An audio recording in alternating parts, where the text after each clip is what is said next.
So here's an interesting thought experiment. Imagine one of your friends comes up to you with a big smile on his face and tells you that he just got a brand new job. And he's vague on the specifics, but he says it's a federal government job and it pays six figures. And it didn't require any kind of bachelor or associate degree or a physical fitness test or anything like that. But your friend does tell you that as part of the application process, he had to complete a couple of computer exams. And then as the conversation goes on, your friend recounts a few of the questions from one of those exams. He tells you the questions went something like this, quote, would more classmates remember you as humble or dominant? What age did you first start making money? How many high school sports did you participate in? Now, at this point, you're thinking to yourself, well, that's a little bit odd. What kind of job would ask questions like this? It all sounds kind of dumb and unserious. So your friend reassures you that he had to complete a second test as well. And the second test asked slightly more challenging questions like, what's the difference between the numbers 8 and 6? And if you answered 2, then congratulations, you could also pass this test and get this job. Now, at this point, if you had to guess what job your friend just landed, what guess would you make? Based on all the information provided and knowing this is a government job, what would you think?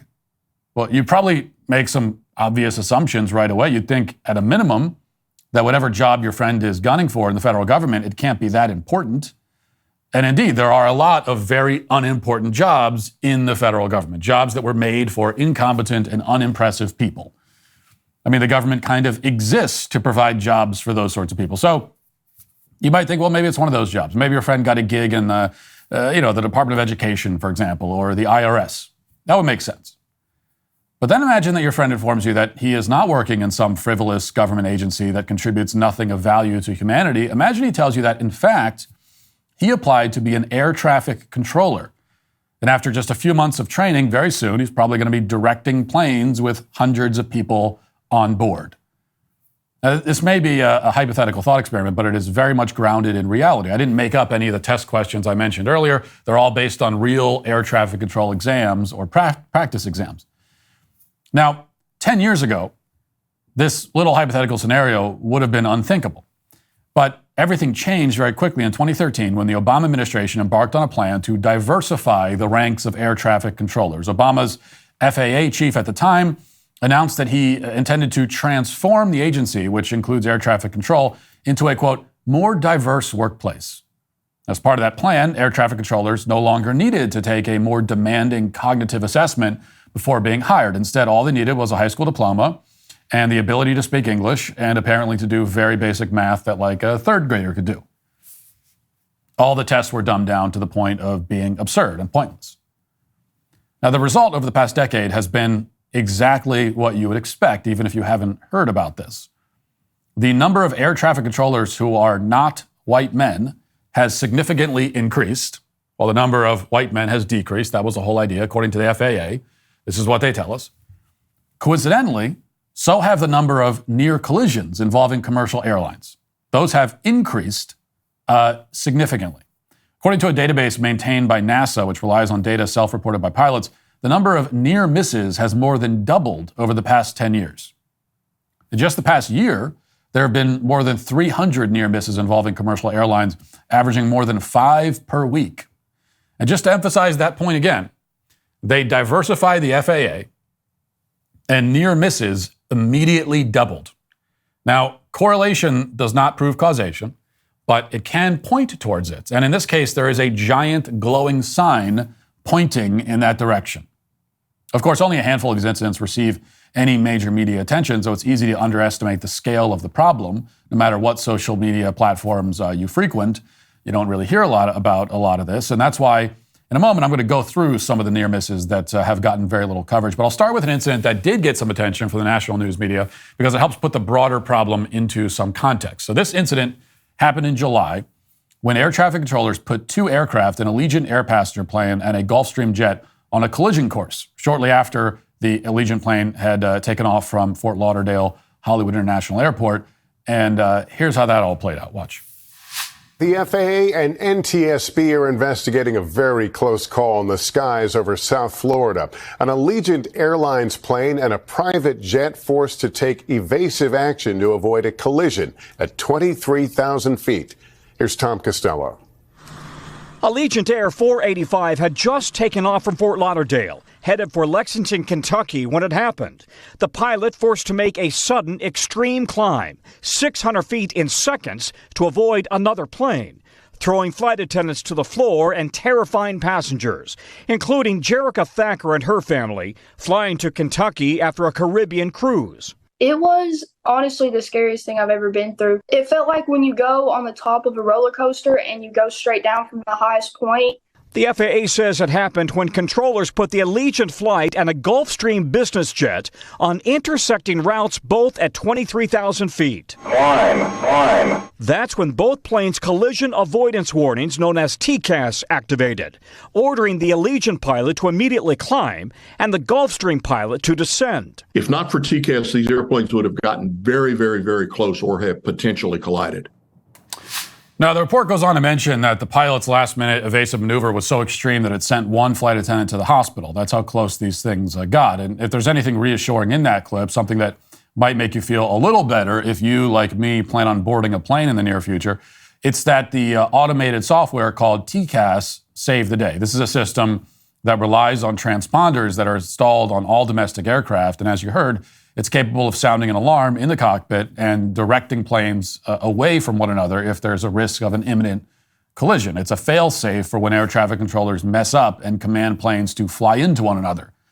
But TCAS isn't perfect. It certainly doesn't prevent all mid-air collisions. In 2002, two passenger jets collided over Germany because one pilot followed TCAS while another listened to the air traffic controller, who incidentally was later murdered by a family member of one of the passengers. That's a whole story. In fact, just this year, TCAS failed to prevent a mid-air collision at an international airport in this country, Houston Hobby. And fortunately and miraculously, nobody died as a result of that collision, but it was very close to being disastrous, as you can imagine. And that incident illustrates the obvious, which is that a fail-safe is just that. It's a fail-safe. It's not capable of solving all potential problems. It's not capable of solving all mid-air collisions, nor is it designed to. Especially when planes are close to the ground and covering a lot of ground very quickly in close proximity to one another, things can happen too quickly for the system to respond. And those are the kinds of incidents that are happening more and more often, I'm afraid to report. Grand Canyon University is an affordable private Christian university based in Phoenix, Arizona. They are dedicated to making education fit into your already busy schedule, which is why they offer 270 of their academic programs online. From scholarships to academic support, GCU's graduation team provides you with the personal support you need to obtain your goals. GCU's online programs offer you the freedom to earn your degree on your own time from wherever you are. GCU is praised for its culture of community, giving, and impact. They integrate the free market system and a welcoming Christian worldview into all their academic programs. Achieve your goals with a personalized plan and a supportive team behind you. Find your purpose at Grand Canyon University. Private, Christian, affordable. Visit gcu.edu. That's gcu.edu. A month ago at Portland International Airport, for example, an Alaska Airlines jet turned directly into the path of a departing SkyWest airliner. Air traffic controllers didn't notice this until the planes were right on top of each other. And in that case, the Alaska plane was trying to land, but it had to execute a go-around because of high winds. And around the same time, the air traffic controller was telling a departing SkyWest plane to turn right. But for some reason, the Alaska pilot responds to that command, and he turns right into the path of the SkyWest plane. The controller completely misses this until pretty much the last possible moment. Radar data shows that the planes came within 250 feet vertically and less than 2,000 feet horizontally, which is very, very close in plane terms. An even closer near miss took place in August at San Diego International Airport. Controllers cleared a private plane to land right on top of a Southwest plane. And they noticed their mistake just before the private plane hit the Southwest jet on the runway. The plane got within 100 feet of the Southwest passenger jet.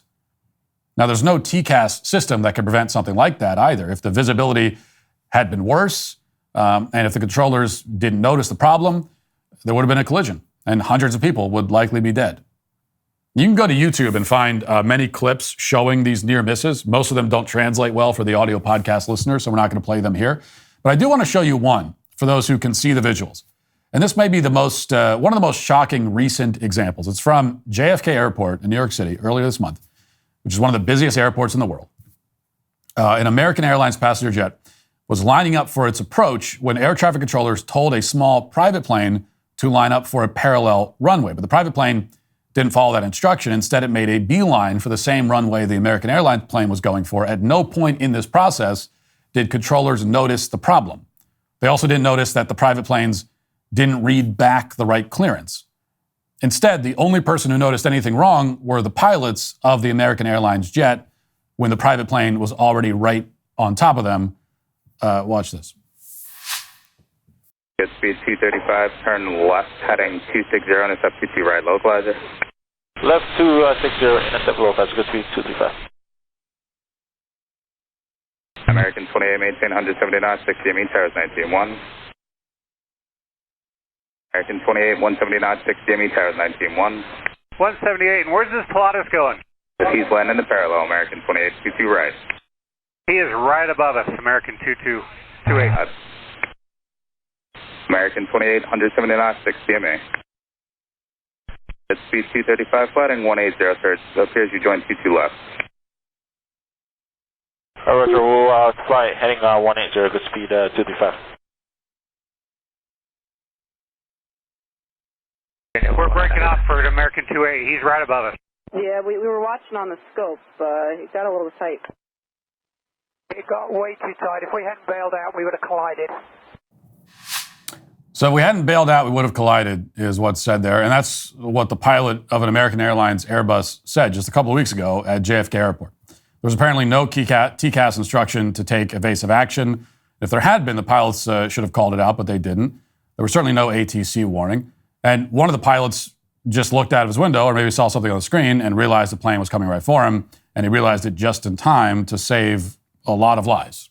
Now, I could go on and on. There's the Southwest Airlines flight on July 2nd, which had to abort its landing at New Orleans International Airport because of a Delta plane that was taking off from the same runway. The passenger planes came within seconds of hitting each other. And that same month, an American Airlines plane nearly crashed into a Frontier Airlines jet on takeoff because nobody, including the ground controllers, noticed that the nose of the Frontier Airlines jet was jutting out into the runway.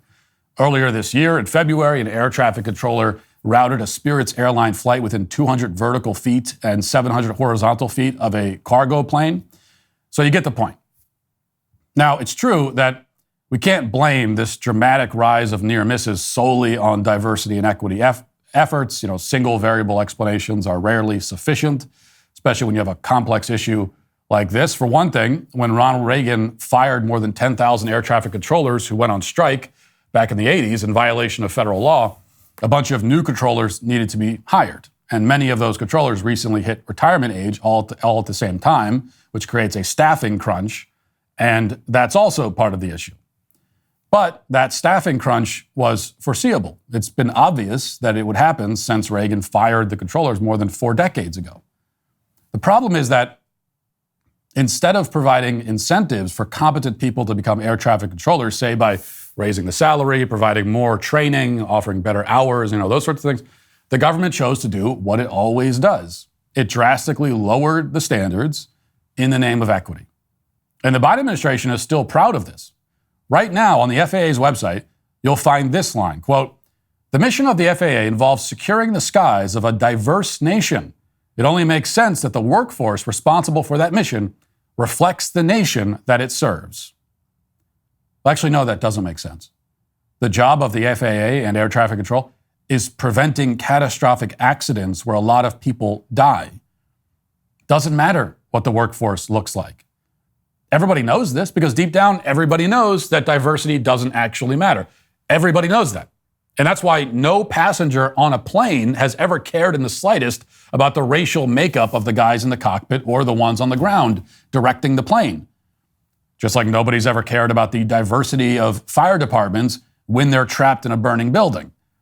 Nobody's ever cared about diversity among brain surgeons when they have a tumor that needs to be removed.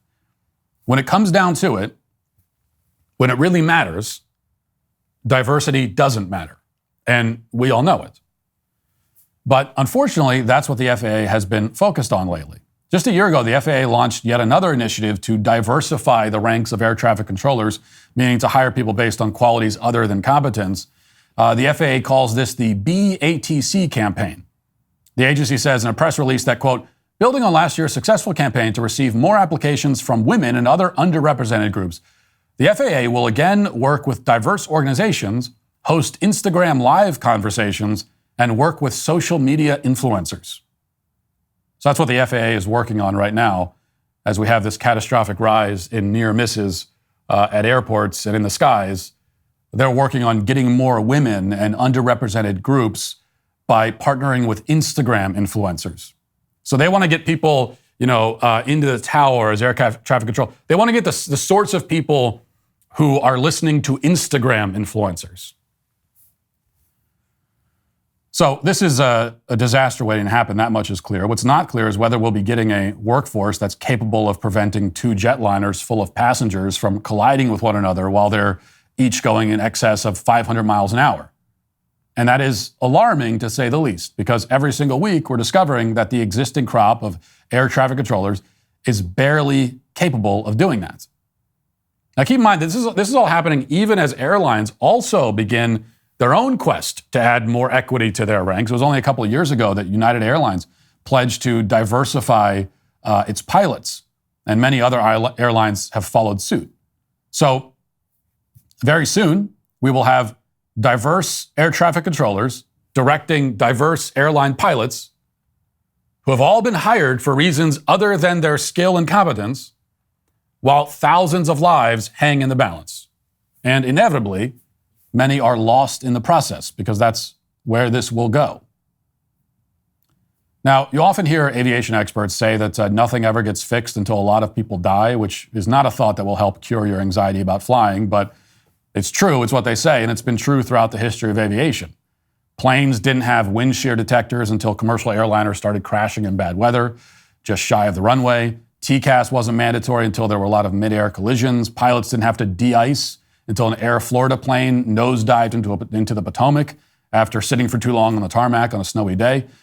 What this means is that if history is any guide, soon enough, we may finally start to get some solutions to the air traffic control debacle we're seeing right now all over the country, from Portland to San Diego to New Orleans to New York, to pretty much every other major metropolitan area in the country. And that's because, as problematic as it may be for the Biden administration's equity agenda, we're closer than we've been in more than a decade to a disaster of truly historic proportions.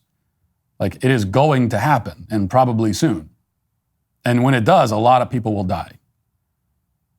And then, and only then, when it's too late, will anything be done about the problem.